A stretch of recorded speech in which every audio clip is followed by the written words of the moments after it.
Thank you for watching The Real Source with me, Tafadzwa. In today's video, I am reviewing I Am All Girls, a new hard-hitting thriller streaming globally on Netflix. It tells the story of an investigation into a notorious and high-powered child sex trafficking ring in South Africa. The narrative spans several decades, first with the kidnapping and trafficking of several girls in South Africa's apartheid era, and how that case has implications on events happening today. A special unit tasked with dealing with these abductions has its work cut out for it when a serial killer starts taking out one by one all of the individuals who were involved in the old case, meting out vigilante justice on them. This serial killer, who turns out to be very close to both the old and new cases, is a fascinating character because what we see this person do both helps and frustrates the work of the special unit. The film stars Hlubi Mboya as Ntombizonke and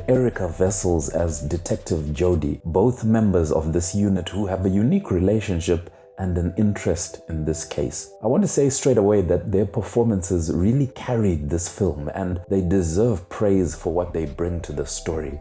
Credit has to go to the supporting cast as well. I also want to talk about Dion Lotz, who plays the arch-villain of this film, and there's a reason why I want to talk about him separately when I chat about things that stood out for me. But first, I want to talk about the overall look, tone and feel of the film. Donovan Marsh directs a film here that has to do a very delicate dance. It has to, number one, entertain the audience as a thriller, but two, it has to deal with an extremely painful and sensitive subject. Now, I Am All Girls takes on this very difficult issue in its own way, and it's captivating. It's polished filmmaking, and it's as entertaining as it is heartbreaking.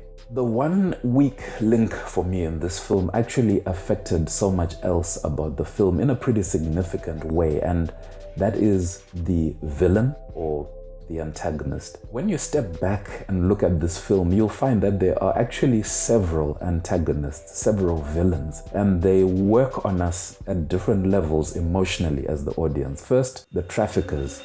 They are mostly executed by the serial killer, and we're satisfied as audience members because it's a form of justice carried out on them for what they have done. But second, and becoming more complex, is the serial killer, who also is a villain. This person is doing what they believe is God's work and doing what the system is failing to do. Though the special investigating unit needs this person to be prosecuted and brought to book, we as the audience are actually happy because we want these bad guys brought down, and someone is doing it for us. Another villain, if we want to get a little deep about it, is the system itself. It's this system that has allowed traffickers, and especially the next person that I'm going to talk about, to get away with things like this and to flourish even. And that leads us to the main, and I would say obvious villain, F.J. Nolte, the top apartheid-era government minister who is the head of this trafficking ring. Dion Lotz, in my opinion, was the perfect actor for this role.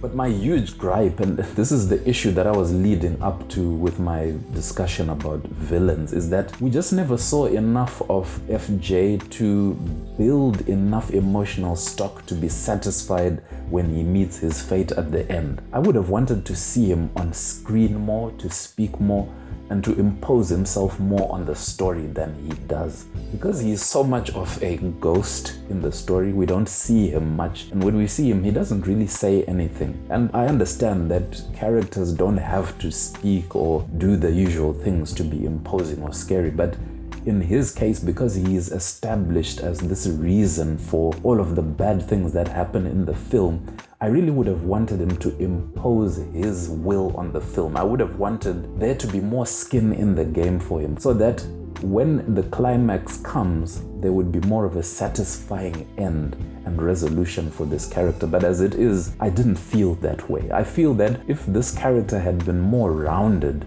this film would have been so much more complete for me.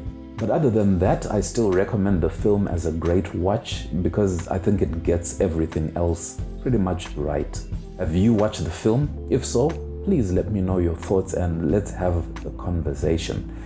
That is my review of I Am All Girls out of South Africa and now streaming on Netflix. If you enjoyed my take and the video as a whole, please give this video a like. If you'd like to see more from the real source, please subscribe so that you can be right there when new videos come out. But from me, here on the real source, this is Tafadzwa saying thank you so much for watching and take care.